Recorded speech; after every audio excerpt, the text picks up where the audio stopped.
Jalen Milroe, I think, in 2024 is a fascinating case study with this Kalen DeBoer offense. Because as they enter into this new era of Alabama football, there's a lot of questions as to, hey, how is this going to work? Because like Alabama last year, they threw the ball right around 23 times a game. Kalen DeBoer, historically, the last 2 seasons, throwing the ball 40 times a game, give or take, is the average for him. Is this going to work? How are we going to blend this together? Well, I think it's going to work really, really well. I think there is a chance for these skill sets to blend, but I think there's a formula for success here that we should at least acknowledge for Jalen Milroe, because I'll say this too. I think he should be your guy at quarterback.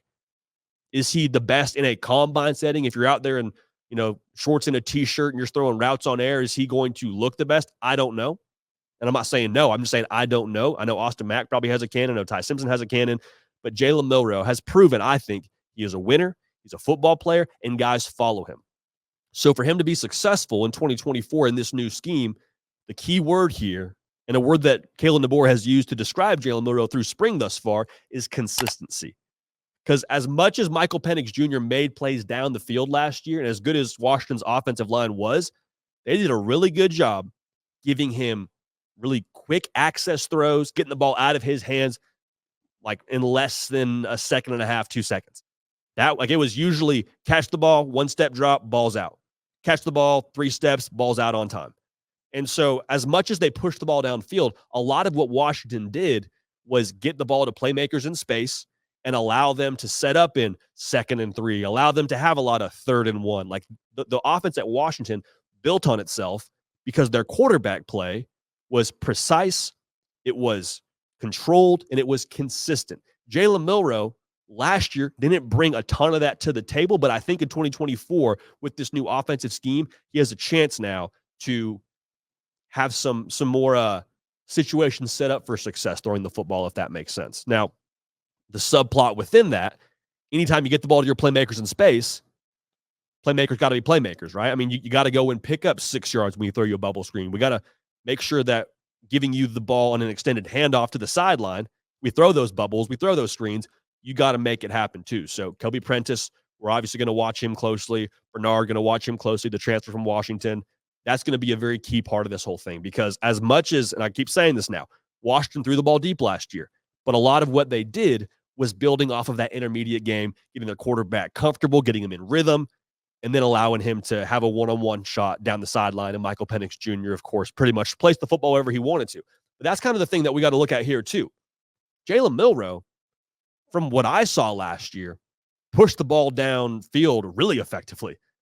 Like, I don't think a lot of Alabama fans are sitting here saying Jalen Milroe can't throw the deep ball, because I saw him do that a lot last year. The question mark was always, how are we in the intermediate game? And so if he's consistent in the intermediate game and consistent in the quick game, that's going to open up deep plays downfield. That's going to make those safeties be a little bit more quick to trigger on the bubble. And then we got someone deep down the field, and Jalen Milroe will put it on the money. That's kind of the secret ingredient here. So if they're able to keep defenses off balance that way, you get them flowing sideline to sideline. The blend here comes with what you can do in space as an athlete if you're Jalen Milroe. Because we've talked a lot about the development of the Alabama offensive line, and they're sort of trending towards a more aerodynamic structure as an offensive line. The guys are cutting weight to be faster and to be able to go out and get out in space and kick out an outside linebacker and block better on the screens. That's also going to factor in, I believe, in the quarterback design run game. What do we know about Kalen DeBoer?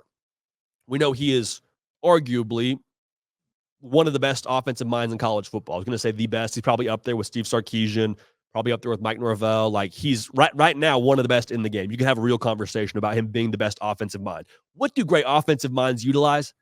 They're Jimmys and Joes. And so, yes, it'll be, I think, a Kalen DeBoer scheme offensively. They're still going to, I think, stick to what has brought him to this Alabama job.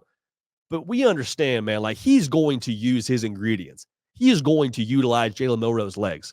And who's to say that with the success that they're going to have, I think, spreading defenses out, who's to say we don't see Jalen Milroe have even more success running the football, have more success in the design quarterback run game?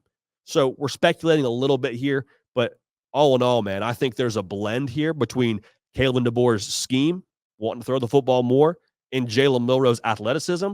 people see it as oil and water, and people see it as a question mark of how's that going to fit. I'm being honest here. I have the same questions, but at the exact same time, when you look at it, it might be one of those situations where two things that don't look like they should go together and work seamlessly actually do. So I'm excited to watch it. I think it's going to be a real good time.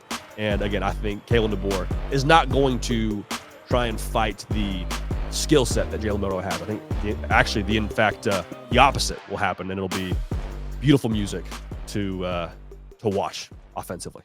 Hey, y'all, thanks so much for watching. Subscribe to the channel here to make sure you don't miss an episode of The Hard Count. Also, be sure to check out other videos on the On3 YouTube channel.